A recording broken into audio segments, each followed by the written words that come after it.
మా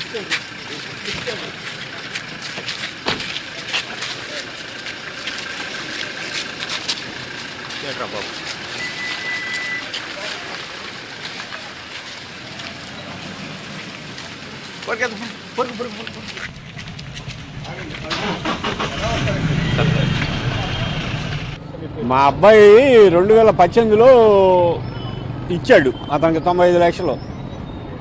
తర్వాత మా అబ్బాయి చనిపోయాడు అక్టోబర్లో. చనిపోతే నేను పోయి అడిగాను. అడిగితే ఇవ్వాల్సిన మాట వాస్తవమే అని చెక్ రాసి ఇచ్చాడు. చెక్తో పాటు ఆథరైజేషన్ లెటర్ కూడా ఇచ్చాడు. అది బ్యాంకులో ఇస్తే బౌన్స్ అయింది. ఇక తర్వాత శ్రీకాంత్ గారికి ఇచ్చి కేసు వేసాం. 2019లో మద్రాల ముప్పాల గ్రామానికి సంబంధించిన జట్టి జానకరామయ్య దగ్గర ప్రముఖ నిర్మాత బండ్ల గణేష్ హైదరాబాద్ వాస్తవ్యులు 95 లక్షల రూపాయలు అప్పుగా తీసుకోవడం జరిగిందండి. తర్వాత ఈ జానకరామయ్య అనే అతను హార్ట్ అటాక్తో చనిపోయి ఉన్నాడు.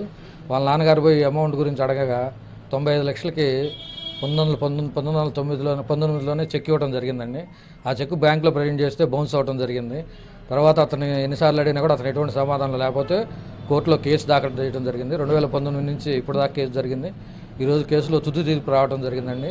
తుది తీర్పులో కోర్టు వారు అతను నేరం చేసినట్టు నిర్ధారించి 1 సంవత్సరం పాటు సాధారణ జైలు శిక్ష, అలాగే 95 లక్షల రూపాయలు నష్టపరిహారం, 10,000 ఫైన్ విధించడం జరిగిందండి. ఈరోజు జడ్జిమెంట్ చేయటం